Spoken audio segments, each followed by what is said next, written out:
So, this is kind of the work that really did set up this field of streaming.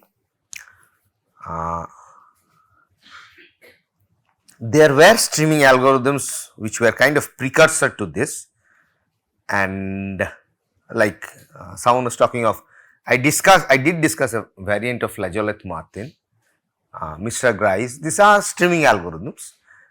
Morris's approximate counter, these are streaming algorithms, but when they were described or papers written, the people did not talk too much in terms of streaming.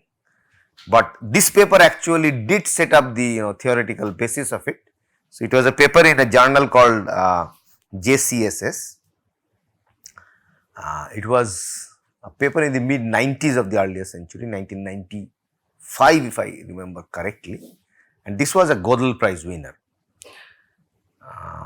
The power of the algorithm is like, what I would do for you is I define the problem for you and kind of not discuss it in its entirety, but just look at one particular frequency moment and point you out maybe connections to other areas. Well, so this is known as the AMS, popularly in the community this is known as the AMS tug of war sketch. There is a term, meaning of this term, maybe I will just talk of this a little bit. So, A stands for Noga Alon, M is for Matthias and S is for Szegedy. So, Alon, Matthias, Szegedy. Before I get into the problem, let me talk a little bit on sketching. Sketching is something like this. Say, so I was setting everything around this network router problem, right.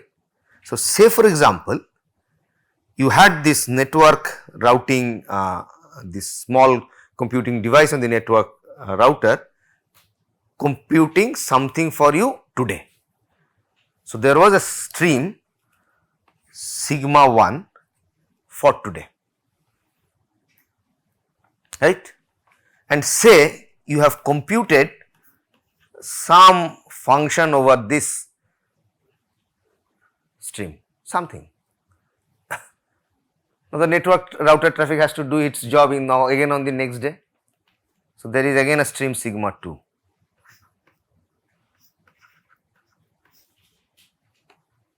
So on and so forth. Now, your life is such that you cannot store anything or store almost very negligible quantity. Now, say for example, you want that I want the same thing over these 2 days. So, that means your new stream is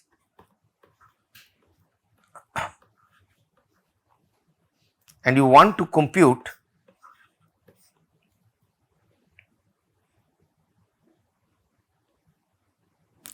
you understand, for some functions it is quite easy, like if you just want the average, not a big deal, but there can be many functions for which it is not easy. So, the question is, can you get f sigma in terms of, so if you can do that, then it is very good for me, right. So, what I can do is today's f sigma 1 I compute and keep it, tomorrow also I compute a new f sigma 2, and then I can out of f sigma 1 and f sigma 2 I can do something, say maybe compute another function to get my f sigma. If I can do that, then this is known as sketching, linear sketch, and not all streaming problems do admit linear sketching. Frequency moments does. So there is actually again a literature, if you look into the streaming field, there is this field of linear sketches. So anyway, just I wanted to tell this term to you. Now let us get going on frequency moments. Okay. Yeah. Okay. So the setting is same. I have a stream of length m.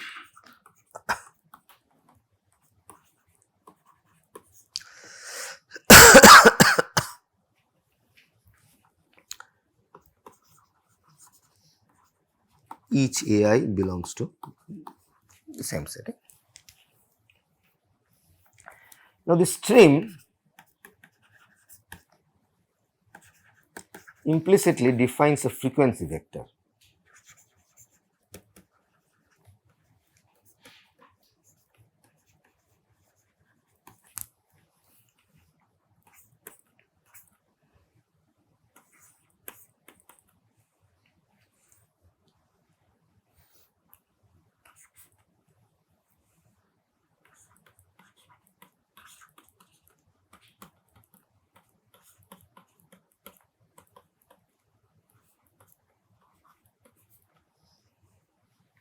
So, there can be n elements, right.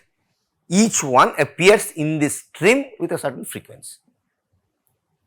So, this is the frequency vector, let us call that to be some f. So, what is Fi? Fi is the frequency of AI.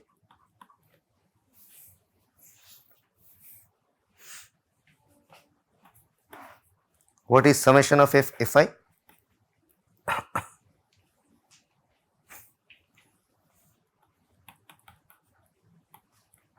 What is summation of Fi? Length of the stream, right? So, it is m.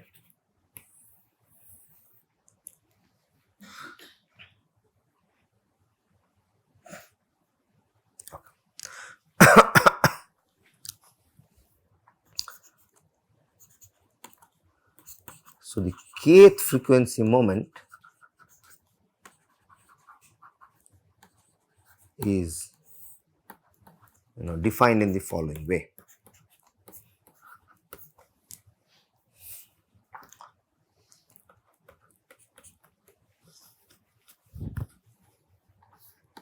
So, you look at the ith element's frequency, raise it to the power of k.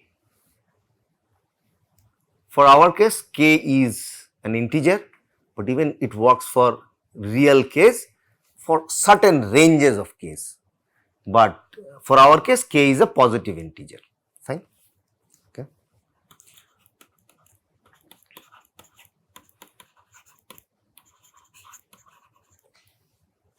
And then I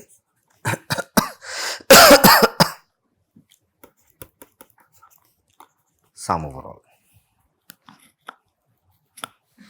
It is like that. This is the frequency, you are looking at the kth norm to the power of k.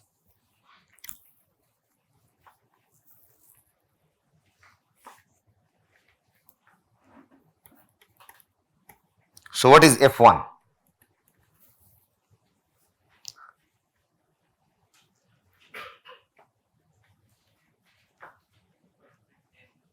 F1 is just this one.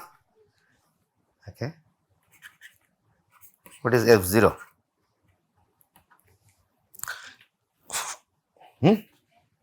N. Why it should be N?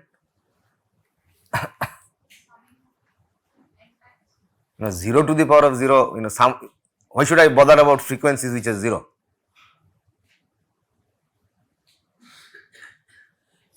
Look at this sum, right? For elements which has a positive frequency, you are putting index power is 0. So, for the presence of each distinct element, you are adding a 1. So, you are basically looking at the number of distinct elements. Good.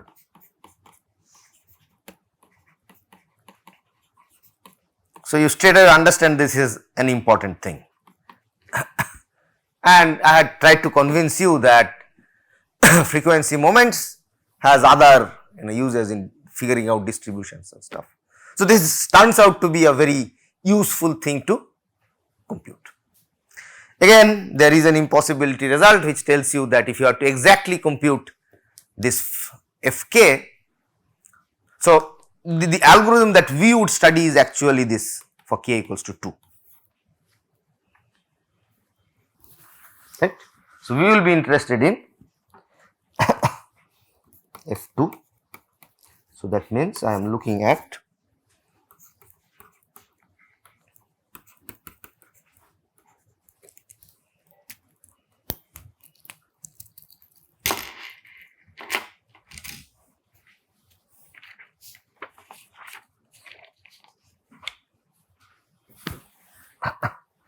Why did I put K up there?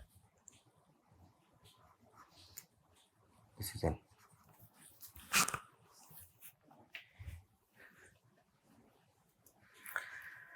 Fine.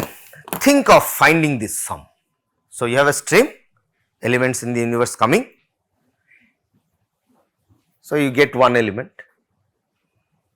First of all, if you have to figure out its frequency, then that means if you have to go this way, then you have to get the frequency of each and every element, then raise them to the power of something. Now, if your F0 is high, that means if your number of distinct elements is quite high, then you have to store those many counters to figure out how many distinct elements are there. You might even argue that some of the distinct elements might have a lesser contribution in terms of the frequency. So, why do I bother about them? Because first of all, notice this, that the quantity that I am trying to find is kind of a sum. It is aggregating. You are supposed to return a sum of some square numbers. So, it may be the case that I do not need to store everything. Now, what often comes to your head is I have to store everything, count its frequency and then add. But the ultimate quantity that I am to compute is just a number, right? So, what I can do is I can look into the fact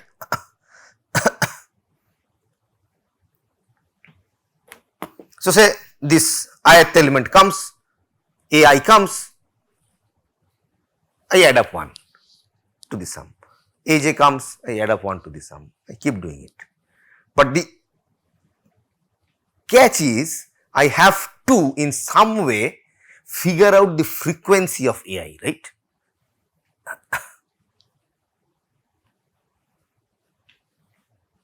So, what I tried to do was, I tried to first convince you what is kind of the difficulty of the problem, and then possibly indicated to you that there is possibly a way out to get around this difficulty. Well, the streaming world is such that whenever you are in difficulty, hash, right? Okay. But how do I hash? That is, how do I hash, what kind of hash that I use is a thing to be decided, right. Now, the moment I give you the algorithm, you would just be shocked at how is this going to really compute what it is supposed to compute.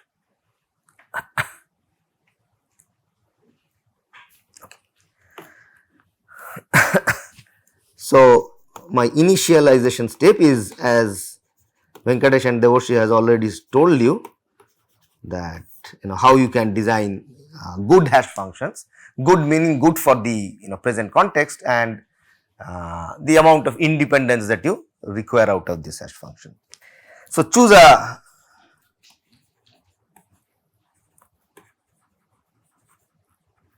random hash function, and by now this term should be very clear to you what choosing a random hash function means.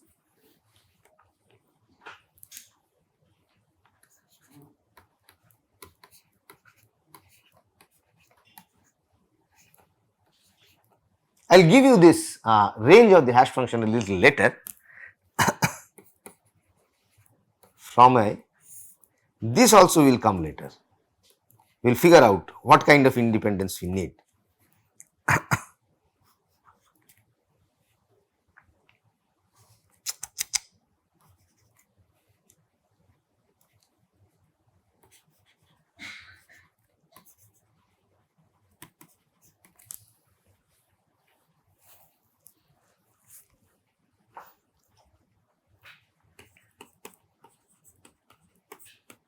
So, Also by now you know that the degree of independence that you require out of the hash family dictates the space that you need. Fine? Okay. So your first initialization step is, so this x will actually count the frequency. I set it to 0. These are my two initializations things that I have to do for this step. What you do is, the moment you get value in the stream,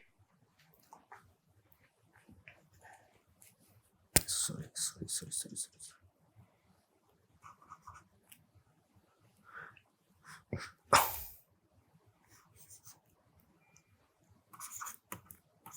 you get a token from the string j, which is in the universe, just like the morning.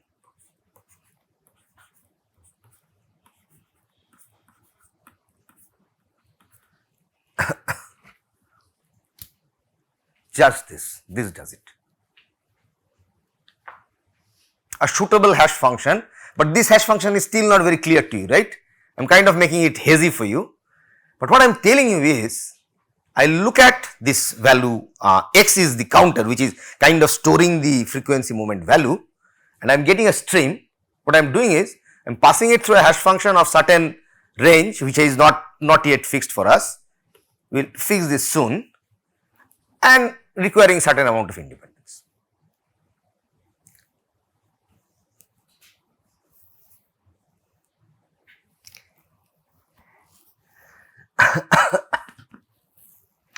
And even I would give you the output.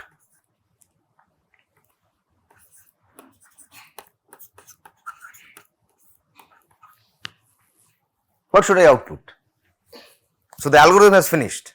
Stream comes, I had set this counter x to 0, stream comes, I hash this j, add it to that whatever is there in the x counter. Once the stream finish, I will give you something. What should I give you? So I should give you something which is a function of what is stored in the counter, right? So in the counter it's stored, x is stored, right? Suitably modified with this hash function value hj. But what is the function that I should return for you? Mind you, I am looking at second moments. X was just the sum. So what should I return? Can you make a wild guess? Good. I heard it. Good. Just return x square.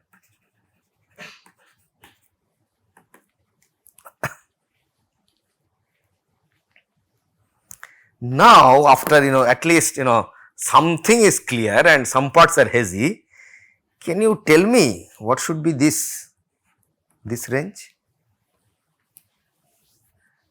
What should n map to? Elements in the universe map to?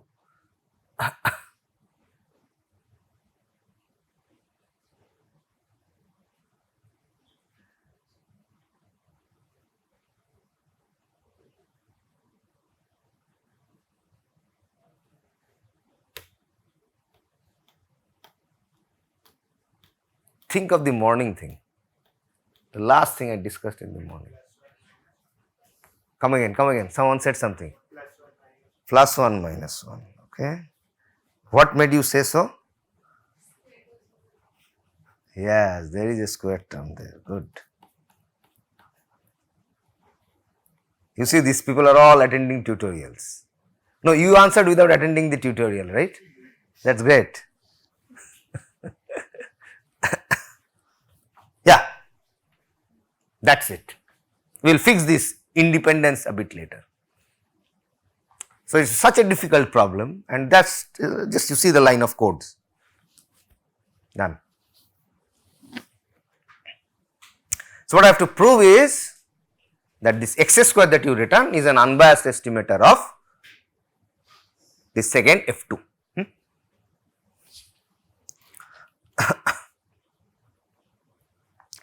So if you think it in terms of sketch, So, the sketch that you store is not x square, but x.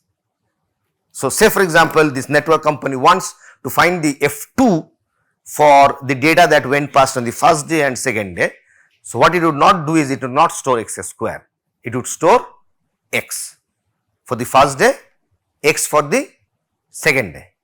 Then look at the sum and square. But one thing you should keep in mind, for this to work, the hash function used on both this should be the same hash function, else this is not going to work, right. So, you can make a note of this, that if you want to turn this algorithm to a sketching algorithm, you better use the same hash function on for the separate streams. Anyway, so now let us get into the analysis, but you can understand what is the space, right. Space is what? You can count only up to m. So, space is log m, right. So, just need of a counter.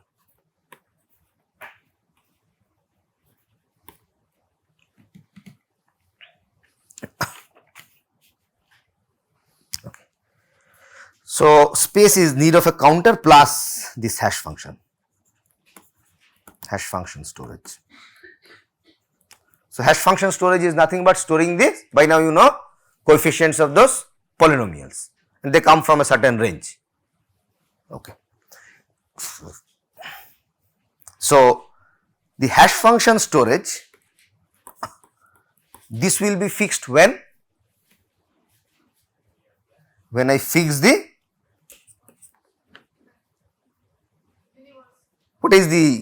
what is the amount of independence that you need. Good.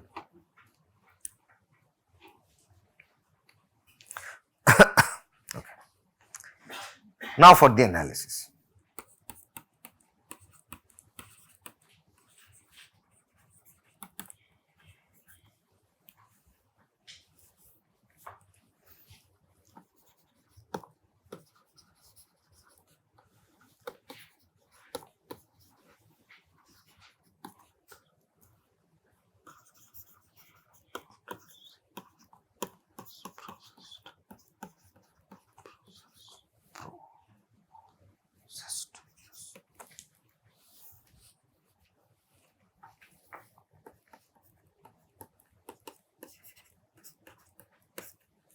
I denote yi as a random variable denoting the hash function value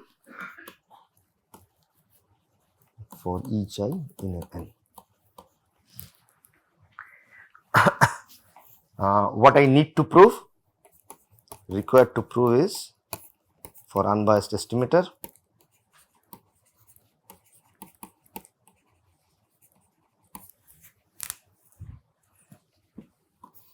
expectation of what you returned. So, though you stored x, but you returned x square. So, this is equals to F2.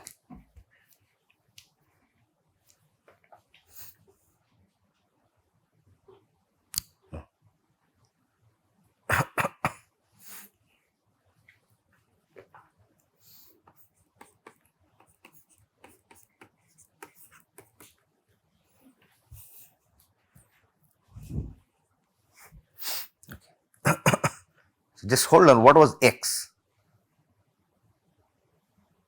So, x was this x plus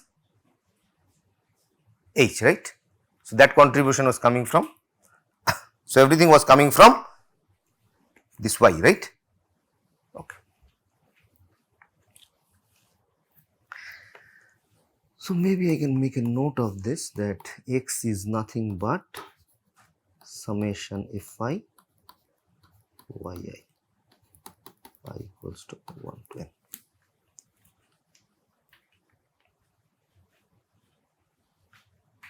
Because x was kind of absorbing all this thing, right, all this yi's, the hash function. Just so this actually comes from the code, right.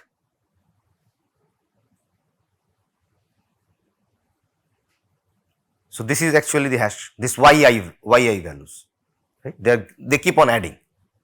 just they keep on adding, piling up one after the other.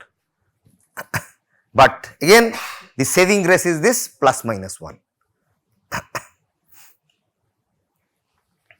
Fine. So the problem now is, till now you had handled only power of 1 for random variables, right. Now there is a excess square term. So that means you are now looking at, the moment you are looking at excess square, then it is a sum and you are taking square of that. So there would be individual terms as well as product terms, and you know by now handling product terms in probability is really the challenge, and you really need independence to tackle that. Independence is the hammer with which you kind of thrash it, and that is the reason I set my HIs to be independent. Okay. So this is expectation of, now I just use this, I think I should erase this one. Yeah.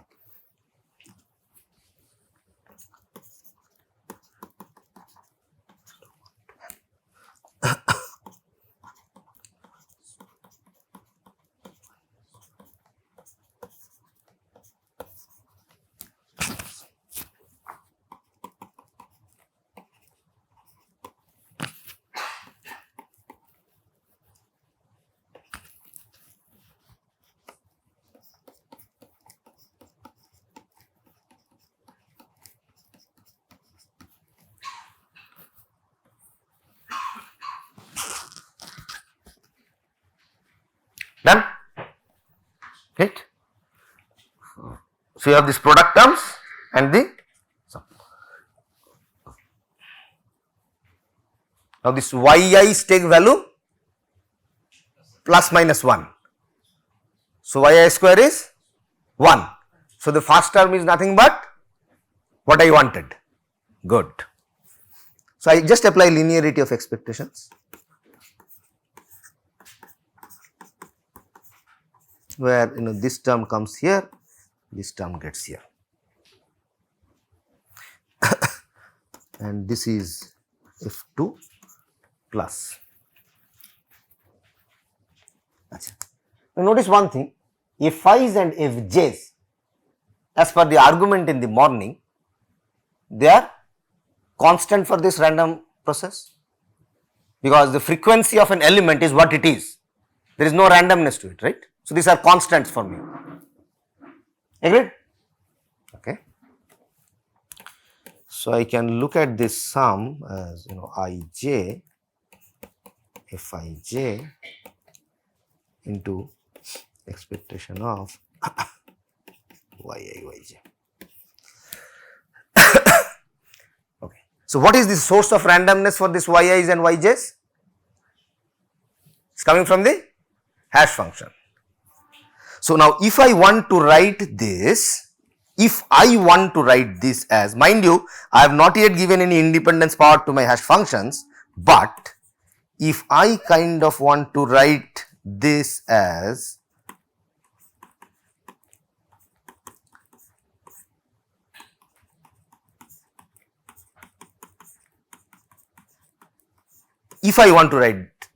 this quantity as this quantity, then what is the independence power I should give to my hash function? 2, right? Right. So you have really understood this k-wise independence. So I give this, so at least for now I make it 2. We will see what we need for variance. So if it is 2, I am happy that this calculation for unbiased estimator is going through. Then this term gets to 0, I am done.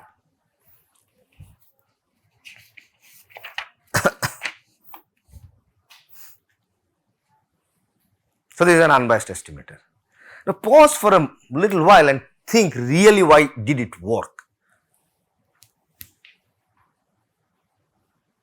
Think of it. What I was trying to find out was, so it was like frequencies of different quantities of the distinct elements, each one raised to the power of 2 and its sum.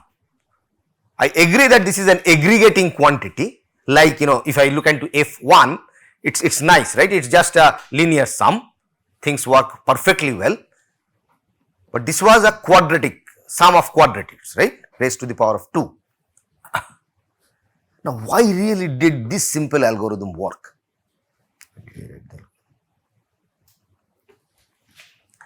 The answer lies in returning this x square.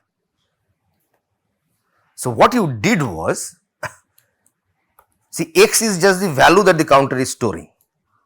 Now, when an element comes, it is going to add, so if say for example, j is one of the elements in your string. So, this is being mapped either to +1 or -1, but if again j is going to come, it is again going to come, if it came with +1 earlier, next also it would come with +1, but another j1 which comes with -1 will again come with -1. So, this is this tug of war going around, and finally this x square actually lifts everything up.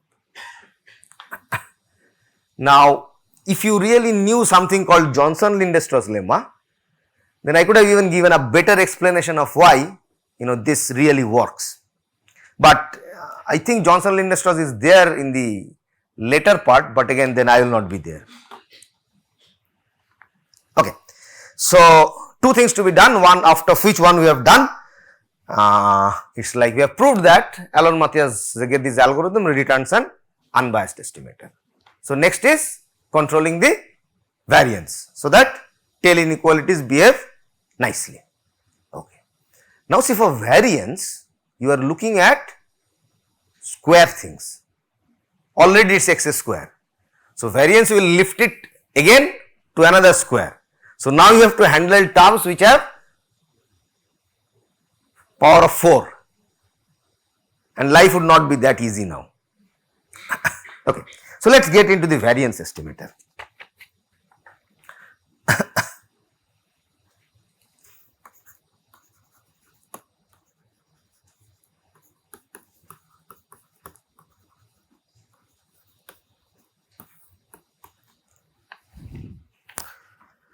So, I am interested in variance of x square, which is e to the power of now x to the 4 minus e to the power of x square whole square. So, e to the power of x square you have already computed, right? E to the power of x square was, expectation of x square was f2. So, this is expectation of x4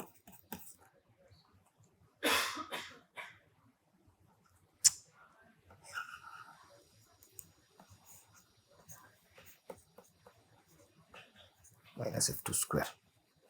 We have to figure this out.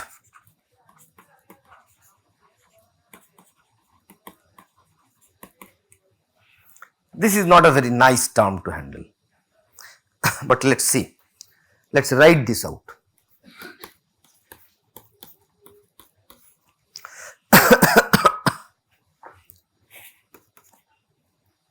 Okay. So, if you, so this is kind of terms like a1 plus a2 plus dot dot dot to the power of 4. So, there would be 4th power sums and the rest. So, powers of like 1, 3, 2, 2, so on and so forth, right. Okay. So, let us do that. Kind of I subsume everything by writing it as follows.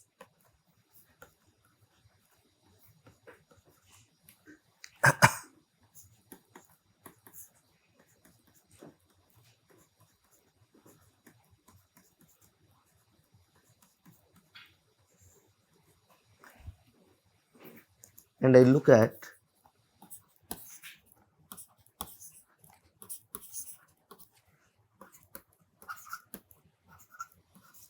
right.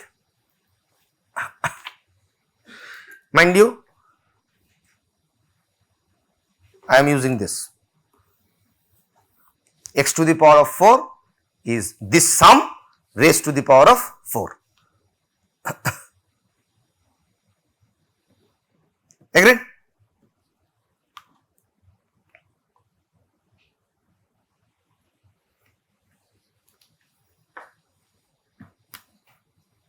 So, fun things will happen to this nasty quantity if you give suitable independence power. Again, see, where is the source of randomness? Here, right? So, if you give suitable independence power to your hash functions, probably these quantities can also be managed. Okay. Let us now focus on this. Look into this fourth tuple.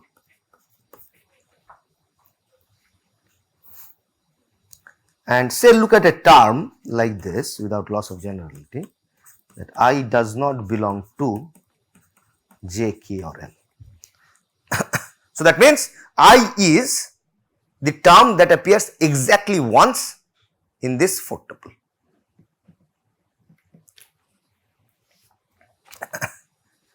Now I want to write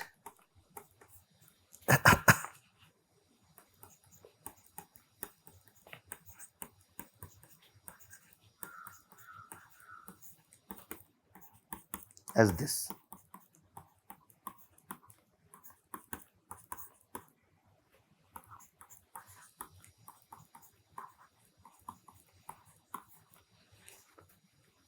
I want to write this. When can I write this? So, if I have a 4-way independence. See, if you had 2-way independence, you could write expectation of x and y to be expectation x into expectation y. So, if you have 4 ways independence, you can write this. And now this will do magic for you, because what is expectation of yi? Yi comes from a hash function hi from n to plus minus 1. So, in the morning we have done this. What is this expectation? So, someone said no. Oh, it was a nod of acceptance. I thought otherwise. You know, no one wants to be challenged, you see. Fine. So, in the morning also we have seen, right, this. So, that means this 4-way terms, if you give enough power to your hash function, some of these bad terms get away. What remains are the pairwise terms and the 4th order terms. And this would, as I would show you, would be easy to handle. Because the moment you look at a square term of yi square, what is that? Always plus 1, right? Because you are hashing to plus minus 1. So, that is a expectation of a constant, it would go away.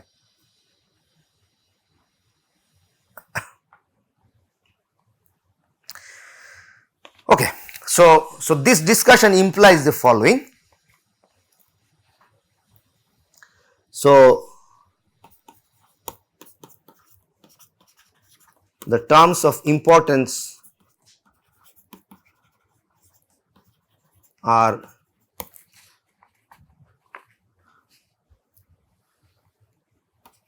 the ones having, how do I frame it?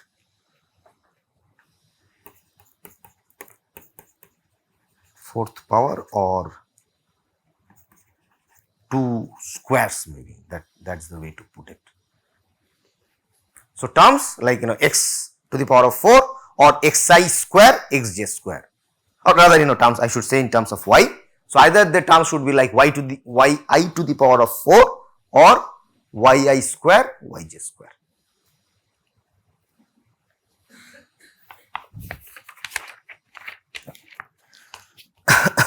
Now, let us come back to that expression.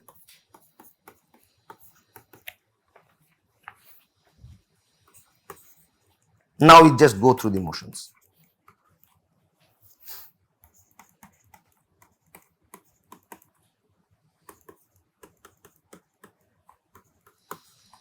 These are the 4th order terms.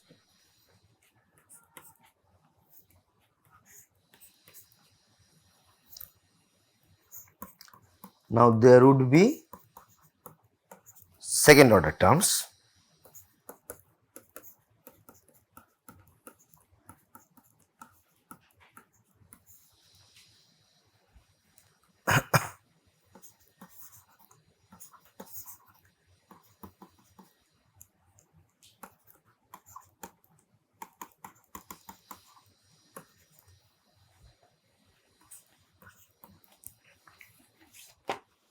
How many such terms would be there?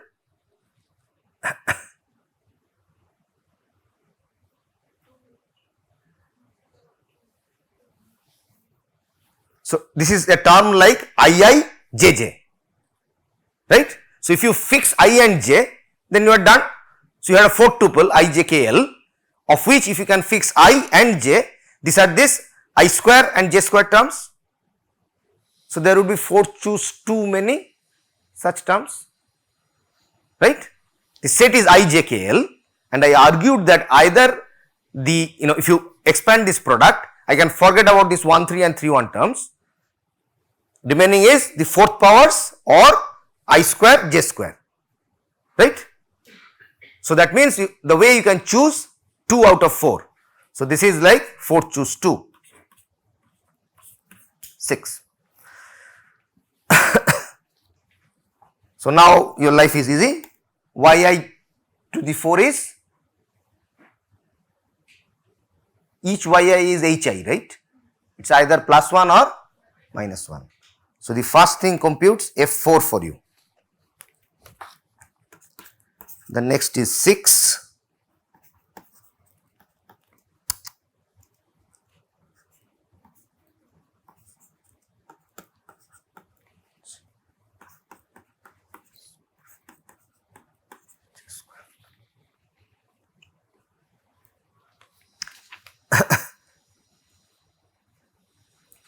Why does this term go away? But again, because that's a constant, right? So expectation of a constant is a constant. So I have now got rid of all expectations from the expression. It is now just simple algebra. What kind of algebra do I use here? This simple formula of x plus y whole square should be equals to x square plus y square plus 2xy, right? So you can write xy in terms of the sum of squares minus the squares. So do that. So use the fact that xi plus xj square is equals to this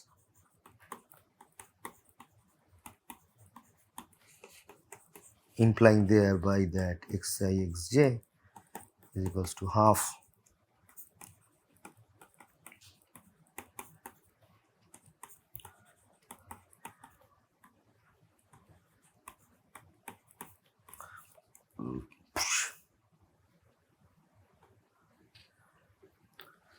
So coming back, what I have is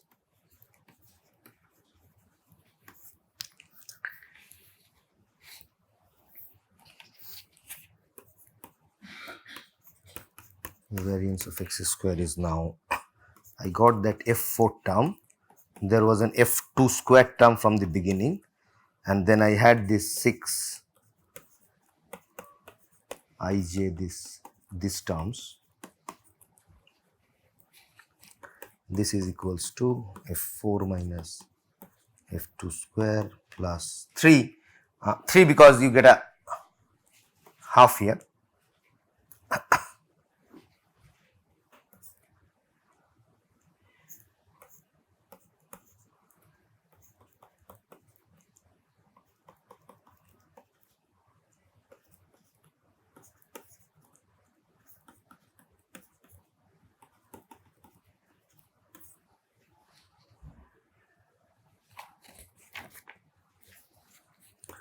This is f4 minus f2 square plus 3.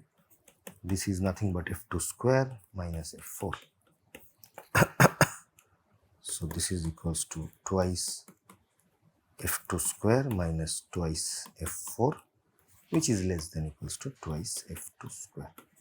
Mind you, Chebyshev works if I can just have an upper bound on the variance. So you need not really write down these calculations, right? These slides would anyway go to you. So, okay, now use Chebyshev.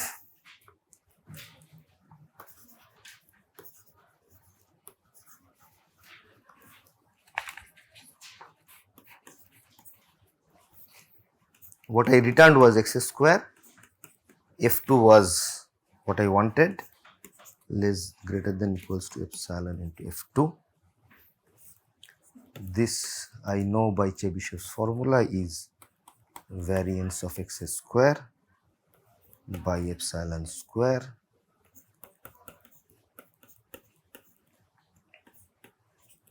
this, and so this computes to 2 by epsilon square.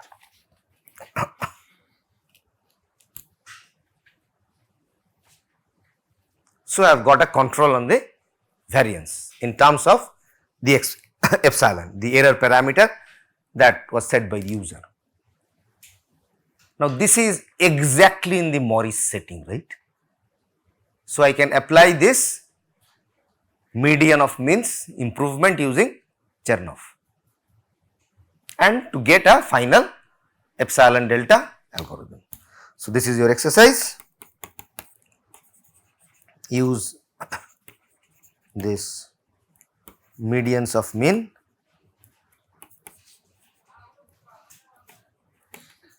technique to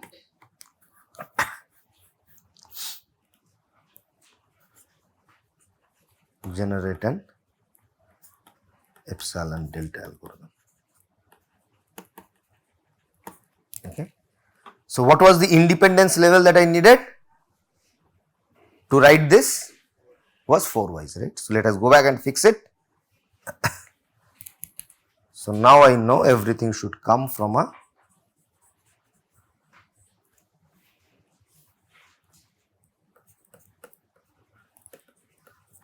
so when I write 4y's hash family, it means 4-way independence of the hash family, right? Maybe I can just scribble in the word independence here.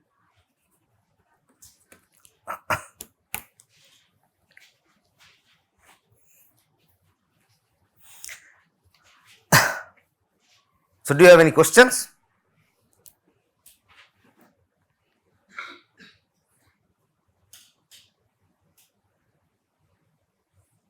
So if you now think of this this median of means applied to this problem. So think of this in the following way. So you had a frequency vector, right?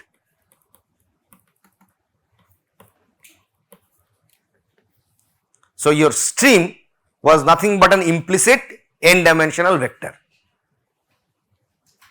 Now you first allow it to go through this basic unit of AMS algorithm, giving you this 2 by epsilon square error bound.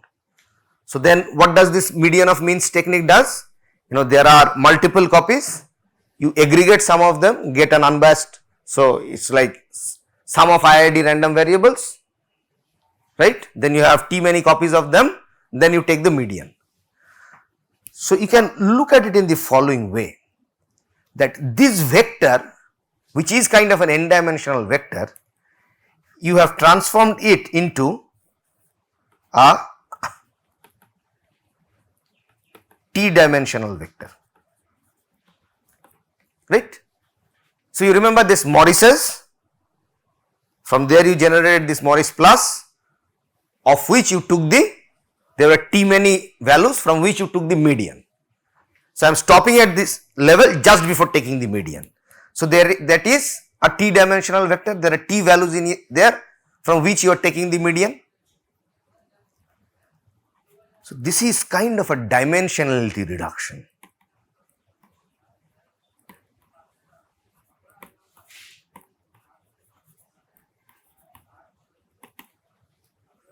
And your Johnson-Lindström's lemma tells you that if you are interested in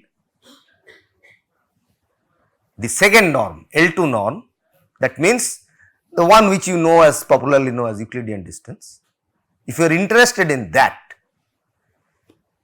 this median of means technique actually preserves this L2 distance within a 1 plus minus epsilon error, and that is the reason this median of means technique is working nicely to give you a nice estimate of F2.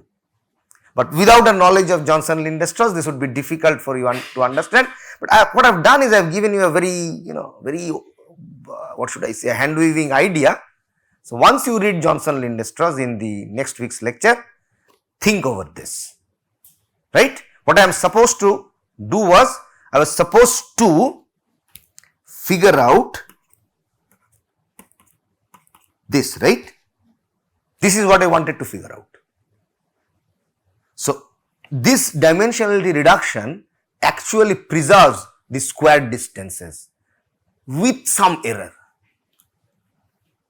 and that is the reason just by looking at the small vector things work. I think I will stop here. Okay, so enough of lectures. Today was my last, but yours do not end. You have to be here for one.